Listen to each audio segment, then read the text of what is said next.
प्रातः स्मरणीय अनंत श्री विभूषित ब्रह्मलीन संत सदगुरु महर्षि में ही परमहंस जी महाराज के युगल श्री चरणों में दंडवत कोटि शरण।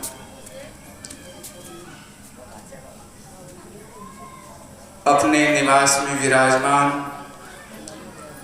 संतमत सत्संग के वर्तमान आचार्य जो सिद्धपीठ महर्षि में आश्रम कुप्पा घाट भागलपुर में संतमत सत्संग के वर्तमान आचार्य पूज्यपाद महर्षि हरिनंदन परमहंस जी महाराज के श्री चरणों में नमन करते हुए इस मासिक संतमत सत्संग की शोभा को बढ़ाने वाले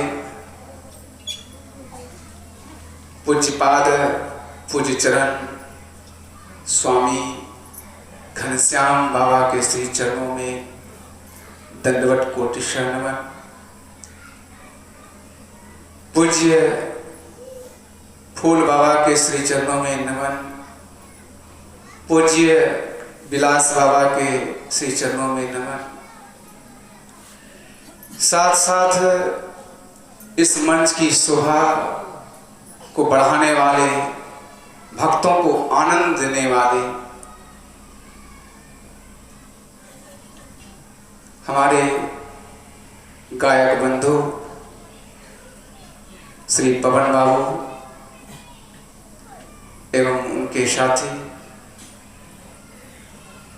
सबों को मैं प्रणाम निवेदित करता हूं।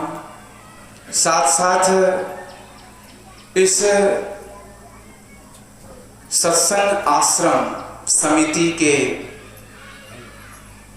अध्यक्ष, उपाध्यक्ष, सचिव, जितने भी हमारे पदाधिकारीगण, कार्यकर्तागण, सबों के चरणों में प्रणाम निवेदित करता हूं और इस सत्संग की शोभा बढ़ाने के लिए जो दूर दूर से चलकर इस आश्रम परिसर में उपस्थित हैं, मैं उनके श्री चरणों में भी नमन करता हूं।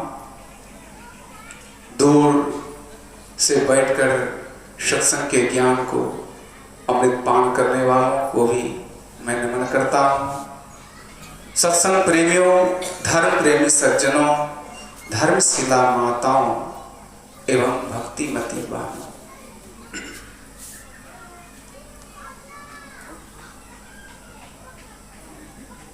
व्यासदेव जी महाराज ने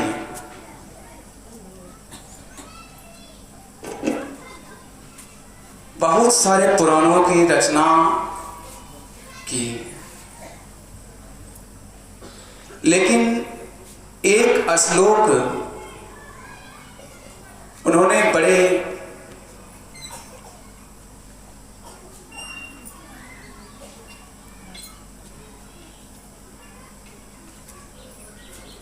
मार्मिक ढंग से सर्वसाधारण को देने का काम किया है।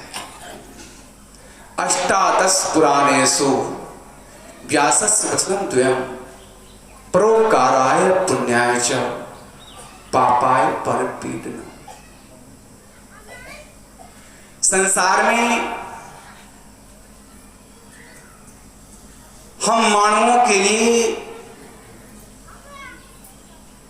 दो चीज बड़ी ही मुख्य भूमिका अदा करती है।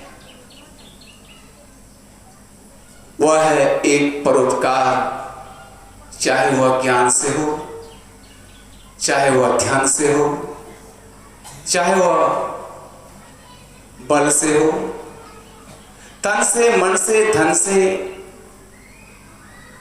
आदि क्रियाओं के द्वारा जिस तरह से हम धनहीन को, बलहीन को, ज्ञानहीन को दे सकें, तो कहते हैं यह भी एक परोपकार है। और परोपकार के संबंध में कहा कि इसके संबंध में कोई धर्म ही नहीं है। इसके संबंध में कहा परोपकार के समान कोई पुण्य ही नहीं है। पापाय पर पीड़नम, अर्थात दूसरों का अपकार करना, दूसरों को दिल दुखाना, बलहीन को और बलहीन कर देना, ज्ञानहीन को और ज्ञानहीन कर देना, धनहीन को और शोषण करके धनहीन कर देना इत्यादि क्या है? एक प्रकार का बहुत बड़ा पाप है। और जिस पाप के संबंध में कहा यह सबसे बड़ा अधर्म है। और इसी के द्वारा कर्म फल की रचना होती है। कहते हैं जो जिस तरह के कर्म करते हैं उसका फल उसी रूप में प्राप्त होता है। आप लोग पूर्व वक्ताओं के श्री मुख से समय के अभाव में कुछ कम ही श्रवण किया। हमारे पूज्यपाद श्री के द्वारा आप लोग अधिक से अधिक श्रवण करेंगे। मैं तो आपके बीच अबोध बालक के रूप में आता जाता रहता हूँ, कुछ न कुछ टूटी फूटी भाषाओं में सुनाता ही रहता। फिर भी समय को ध्यान में रखकर मैं कर्म फल से संबंधित छोटी सी विचार दूं। भागवत पुराण में आया हुआ है, एक राजा का अनुचर जो स्वयं राजा के घर में ही चोरी कर ली और चोरी करके एक संन्यास आश्रम, एक संत महात्माओं के कोटि में उस ऋषियों से छिपा करके रख दिया। ऋषि मुनि तो प्राय करके आप लोग देखते हैं कि वे अपने उस परमात्मा के सुमरन भजन में बड़ी तन्मयता के साथ लगे रहते हैं। उनको संसार की चीजों से, संसार के व्यवस्था से कोई लेना देना नहीं होता।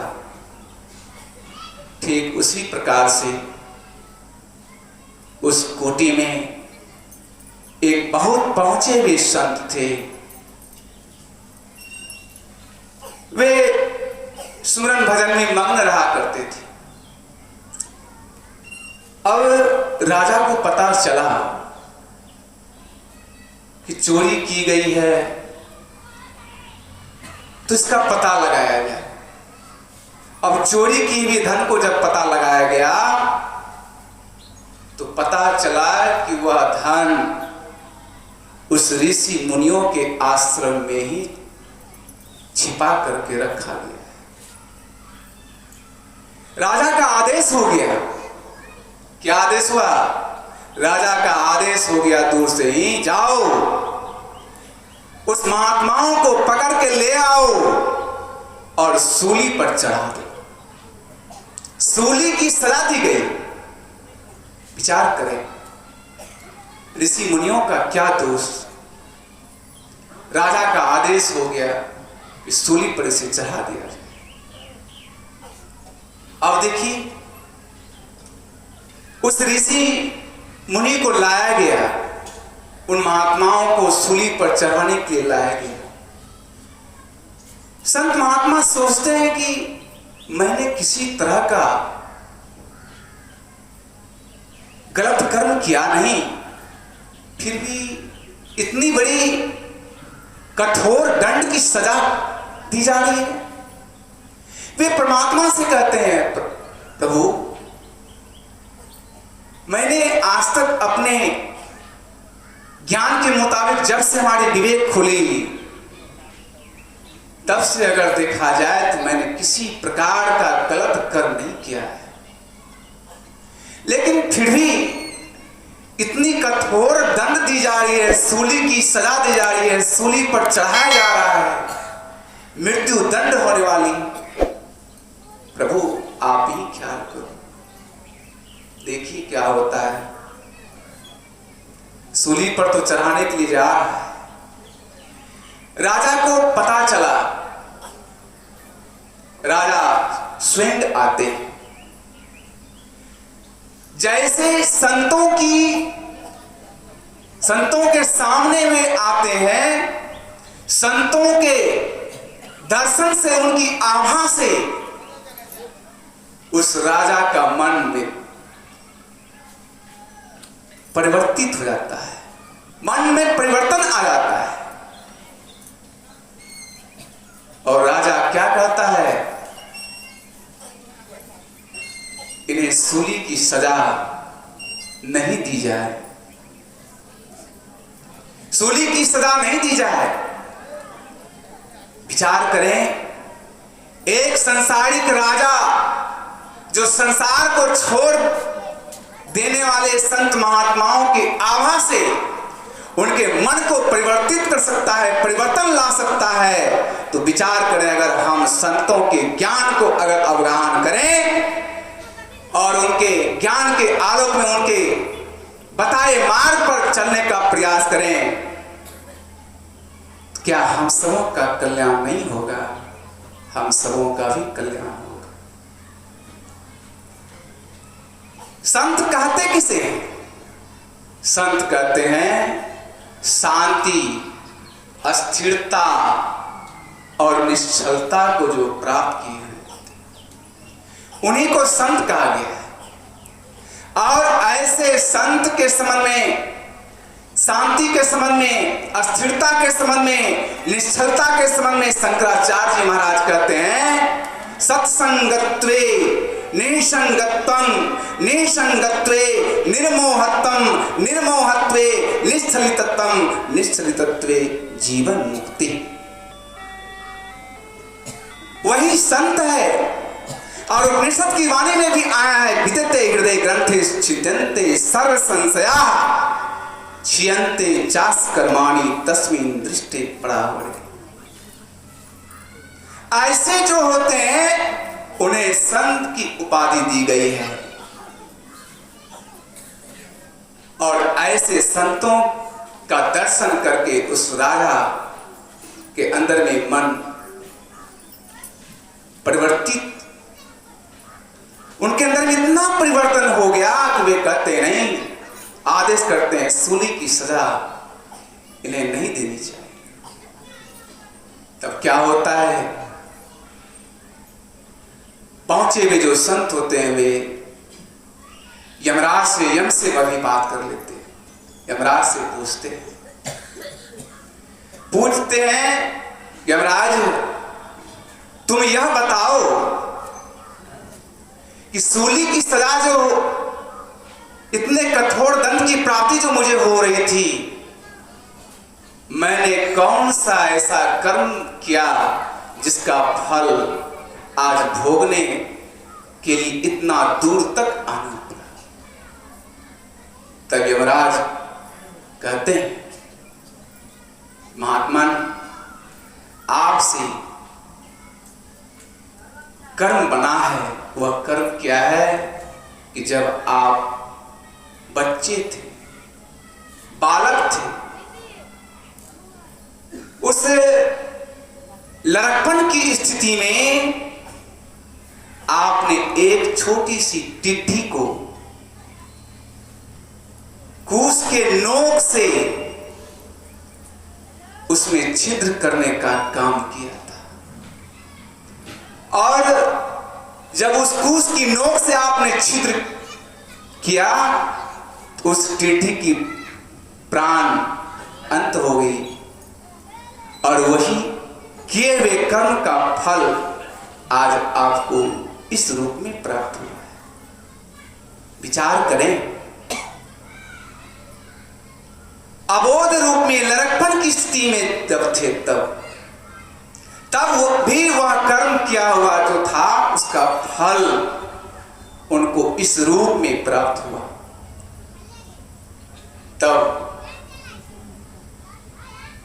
ऋषि कहते हैं कि महाराज तुमने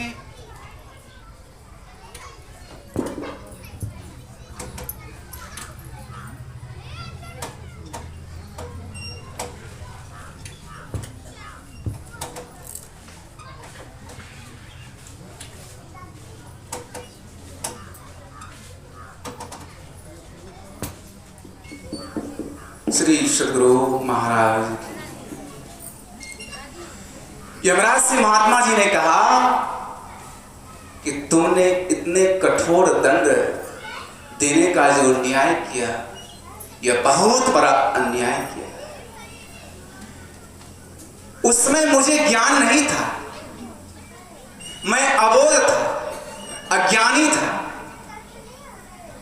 तब लड़कपन की स्थिति में ऐसी कर्म हो सकती है और हुआ भी। और इतना कठोर दंड तुमने देने का काम किया। वह ऋषि कौन था? वह ऋषि मांडव्य ऋषि थे। आप मांडव्य ऋषि का नाम सुने होंगे। वे मांडव्य ऋषि ने क्या किया? उसी समय उस यमराज को श्राप दे दिया। क्या श्राप दिया? श्राप दे करके कहा, यमराज तुमने जो इस तरह से कठोर दंड देने की सजा दी है, तुम अगले जन्म में 100 वर्षों तक शूद्र योनि में तुम्हारा जन्म होगा और तुम विदुर के रूप में संसार में जाने जाओगे। विचार कीजिए, वही विदुर जो शूद्र योनि में आकर के 100 वर्षों तक, विचार कीजिए।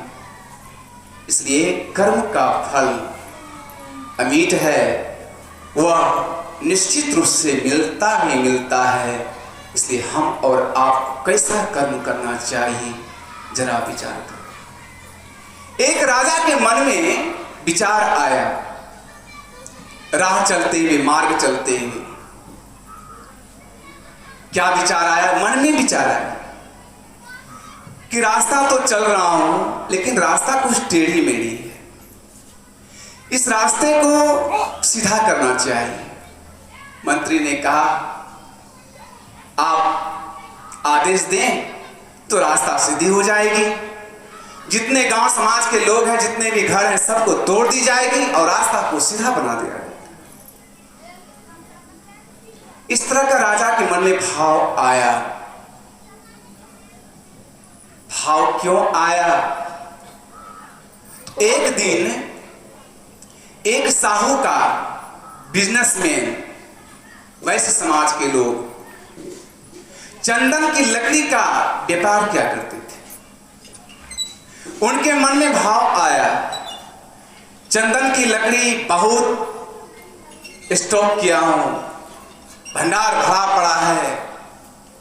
गांव समाज के लोग तो जितना शक्ति था खरीद करके ले गया, लेकिन इतना बड़ा भंडार को अगर कोई ले लेता तो कितनी आमदनी होती, बहुत सारा धन कमाता। उनके मन में विचार आया कि यह इतना बड़ा चंदन का जो भंडार है, इसको एक ही आदमी कोई खरीद सकता है, वह राजा ही ले सकता है। ऐसा उनके मन में विचार आया। और मन में विचार आया कि राजा की ही अगर मृत्यु हो जाए तो हमारा चंदन का लकड़ी सब का सब जो है उसके चीता में लगाई चली जाएगी, मैं बहुत धनवान हो जाऊंगा। उसके मन में हुआ कि जिस राजा के अंदर हम जी रहे हैं, और उसके मन में हुआ कि इस राजा को ही समाप्त कर दिया जाए। मन में विचार ऐसा है। मन में तो विचार आया, जिस तरह के इनके मन में विचार आया, ठीक उसी प्रकार से राजा के मन में विचार आ गया कि अगर इस वैश्य समाज का घर अगर तोड़ दिया जाए तो रास्ता सीधी हो जाएगी और आने जाने में किसी प्रकार की कठिनाई नहीं होगी। विचार कीजिए।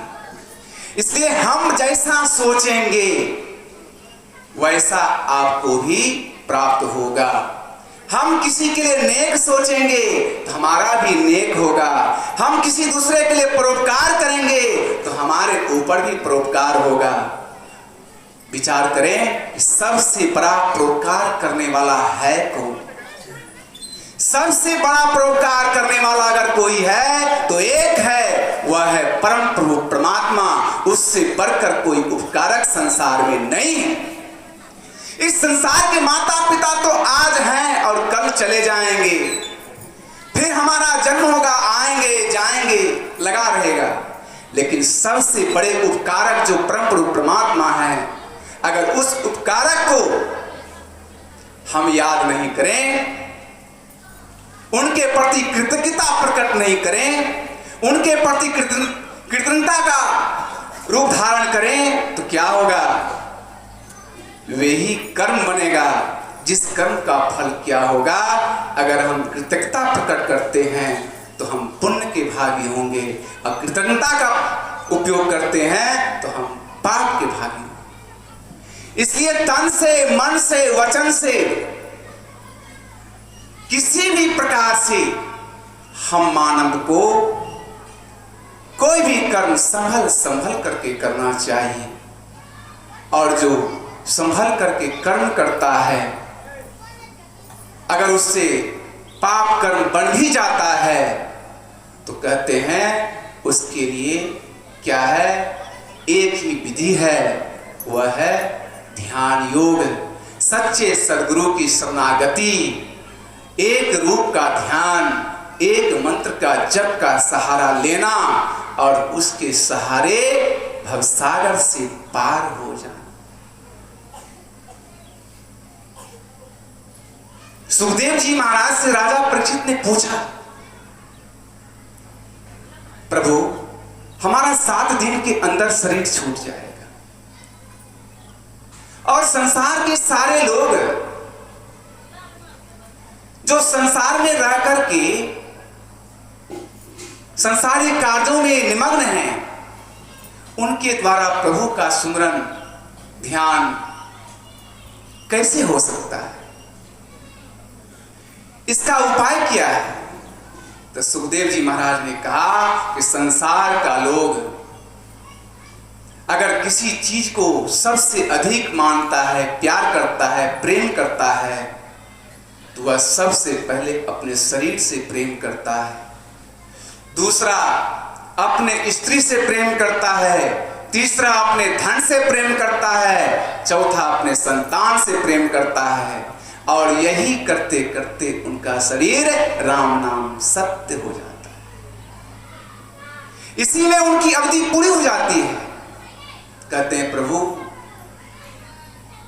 इस अवागमन से बचने का उपाय क्या है? तब सुखदेव जी महाराज ने कहा, सुनो परीक्षित, संसारिक लोगों को अगर सत्संग मिल जाए, संत महात्माओं के द्वारा सच्ची बात सुनने का मौका मिल जाए, का सत्य के समान कोई तप नहीं है और विद्या के समान कोई चक्षु नहीं है। इसीलिए कहा, नास्ति विद्या समं चक्षुरः, नास्ति सत्य समं तपः, नास्ति त्याग समं दुखम,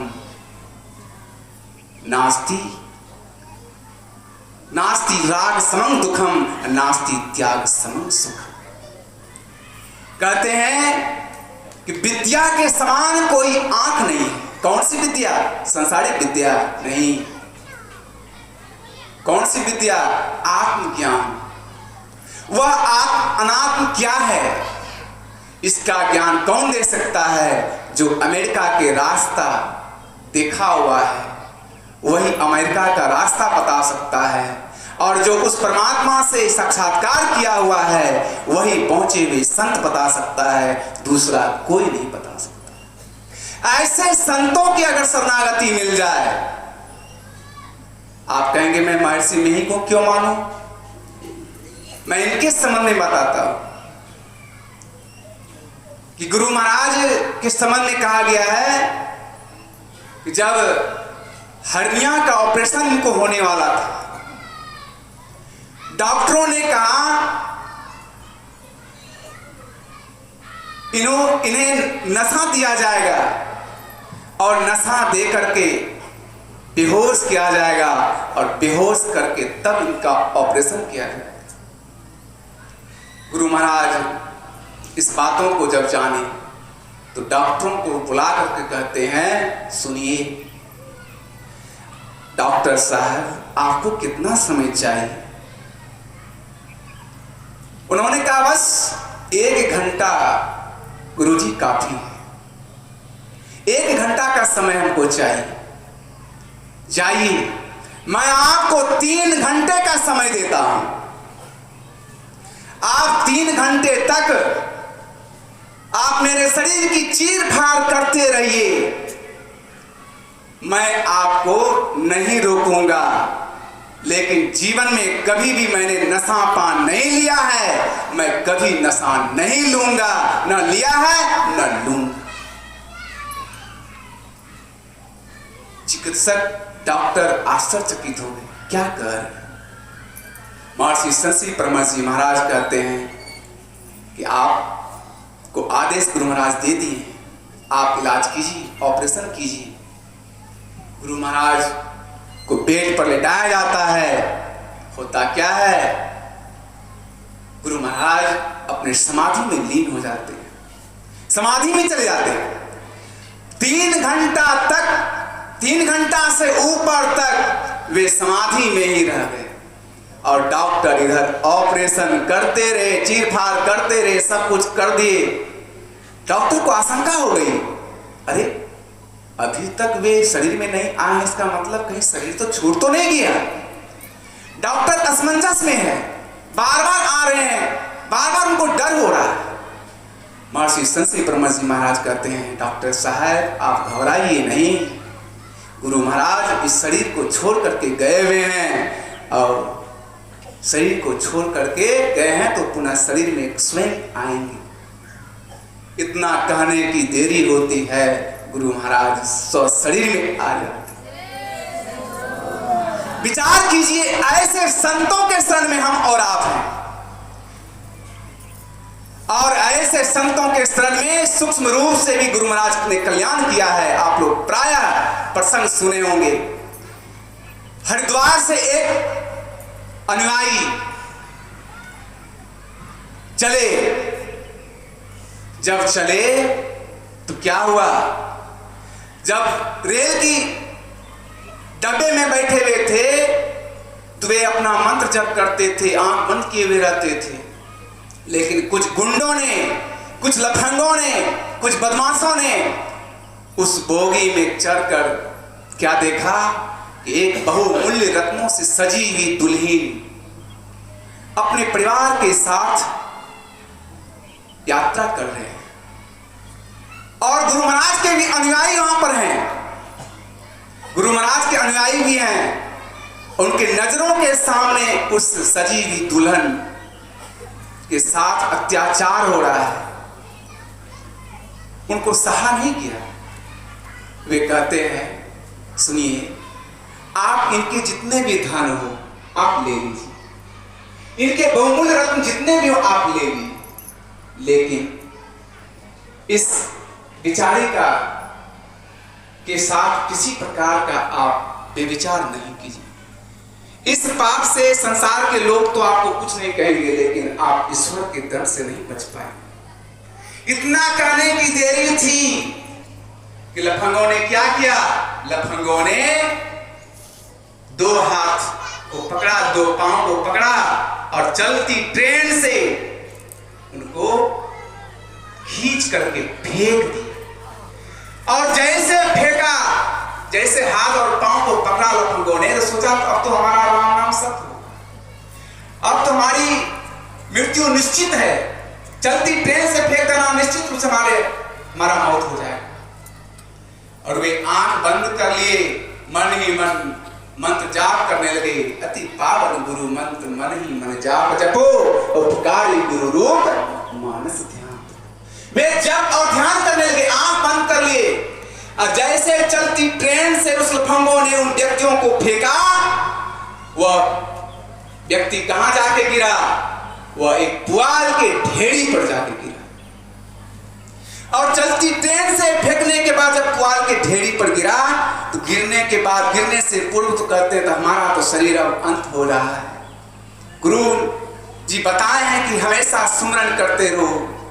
सुमरन में लग गए और जैसे पुआल की ढेरी पर गिरते हैं, उनको गदगद सा महसूस होता है, आंखें खुलती है कि मैं पुआल की ढेरी पर।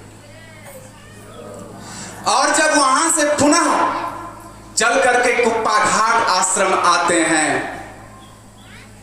तो गुरु महाराज का प्रवचन चल रहा था, बाल ना बांका कर सके जो जग बैरी हो। जो मुख्य प्रवेश द्वार है, जैसे ही एक पांव दाहिना पांव आगे बढ़ाता है, त्यों ही गुरु महाराज एक ही बात कहता है, बाल ना बांका कर सके जो जग बैरी। वह बेचारा दौड़ता हुआ जाता है और गुरु के चरणों में गिर करके विलाप करने लगता है, रोने लगता है। कहते गुरुदेव आपने सूक्ष्म रूप से मेरी रक्षा की। कहा जाओ पहले तुम कुछ खा लो, विचार कीजिए। शरीर में रहते वे तो रक्षा करते ही हैं और सूक्ष्म रूप में भी भक्तों की रक्षा करते हैं। इसलिए आग लगी आकाश में, चुई चुई गिरे अंगार, संत न होते जगत में तो जल जाता संसार। इसलिए संतों की शरणागति हम साधारण लोगों को बड़ी आवश्यक है। और कौन संत कैसे हैं इसको पहचानना बड़ा मुश्किल है। कहते हैं जो कोई कहे साधु को चिन्ना और तुलसी हाथ कान पर देना। जब ऐसे पहुंचे हुए संत भी जब नहीं पहचान पाते, तो आप और हम साधारण लोग किस मूली के, किस खेत के मूली। इसलिए संतों की पहचान बड़ा अगम्य है।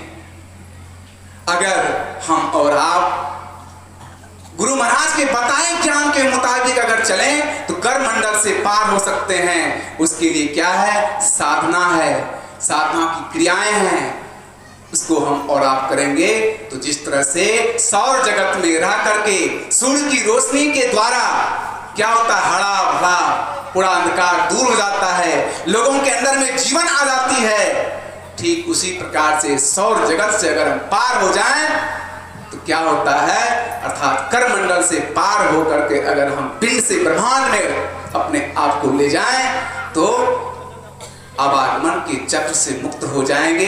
यही कला गुरु महाराज ने हम सबों को बताई है। आप सब भी सरल सरल जग में प्रचारी है, आप लोग भी जानते हैं। जो नहीं जानते हैं मैं उनसे प्रार्थना करता हूं कि आप लोग ऐसे संतों के शरण में आकर के शिक्षा दीक्षा लेकर के ज्ञान ध्यान कीजिए, तो आप भी किए हुए कर्म के फल से, किए हुए कर्म फल के दुख से आप निवृत्त हो सकते हैं। उनके बताए मार्ग पर चलें तो आपका भी कल्याण होगा और आपके परिवार के लोगों का भी कल्याण होगा। क्योंकि कर्म का फल अमिट है, वह प्रारब्ध के दर जो है बढ़ा हुआ है और निश्चित रूप से वह संचित होकर के वर्तमान में प्राप्त होता है। इसलिए क्या करो, वर्तमान को बनाओ तो भविष्य अपने आप बन जाएगा। क्योंकि वर्तमान के लिए कौन रोता है? वर्तमान के लिए बच्चा रोता है। भविष्य के लिए कौन रोता है? तो युवा रोता है। और भूत के लिए कौन रोता है? तो जो चौथेपन में आए हुए हैं माता पिता, वे रोते हैं।